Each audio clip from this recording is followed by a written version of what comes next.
Thank you for joining us this semester for our series on more than grasshoppers. Tonight is lesson 2, and we're going to be talking about the anatomy of a grasshopper. What makes up an individual? Is it flesh and blood? Is it a brain, a heart, or other body parts? The children of Israel had just crossed the Red Sea. That, like nothing you've ever heard about, miraculous event that even Hollywood can't resist trying to portray every new advancement in film technology. You would think a miracle like that would have sucked away any lingering doubts about the power of this Yahweh they were following. Then they had these terrifying moments where they complained and God sent fatal fire, as well as another round of sheer magnificent terror after Miriam and Aaron questioned Moses and God smoked them down with leprosy. In retrospect, they probably figured out that doubting was stupid. But it happens when Yahweh doesn't deliver on the promise the way you always expect it. Even though God had long since promised the land of their dreams was going to be theirs, it's a funny thing about faith. You don't have to choose doubt. It just happens. The default position is doubt. You don't have to choose it. You don't have to choose doubt, but doubt will find you. When God instructed Moses to commission a scouting expedition, he reminded him it was the land of Canaan which I'm giving to you.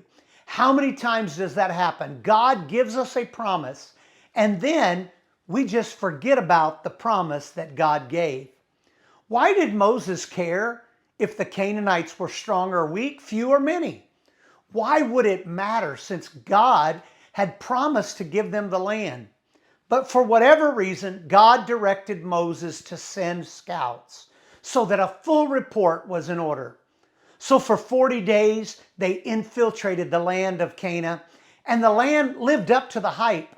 It was a land that flowed with milk and honey, grapes so big that it took 2 men to carry a cluster of grapes. But the people in the land, that's the problem.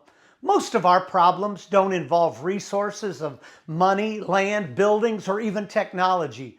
Most of our problems are people problems. The Israelites' people problems were giants.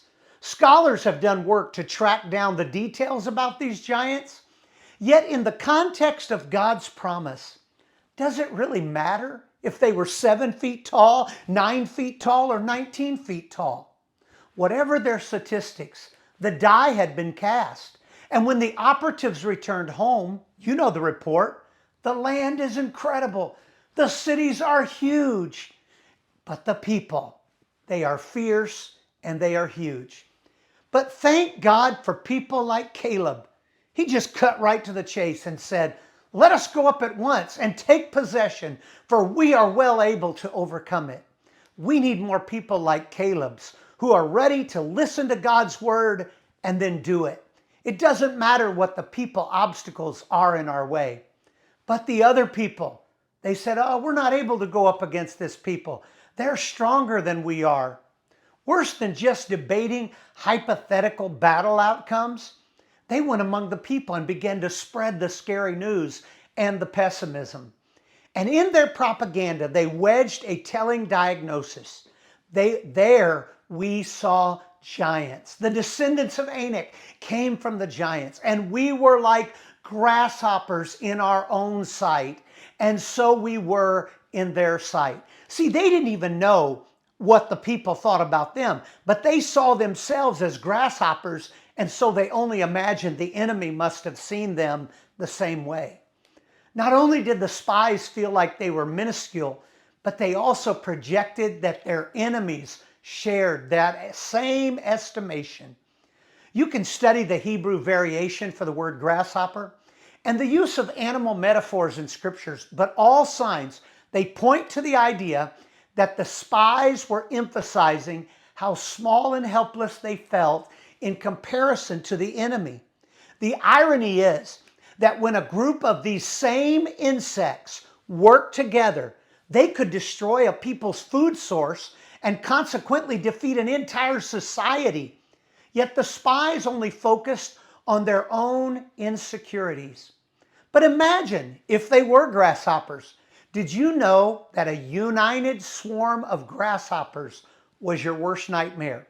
In 2 Chronicles chapter 7 and verse 13, God spoke of using similar insects to ravage the land, and Joel compared a grasshopper swarm to a conquering army.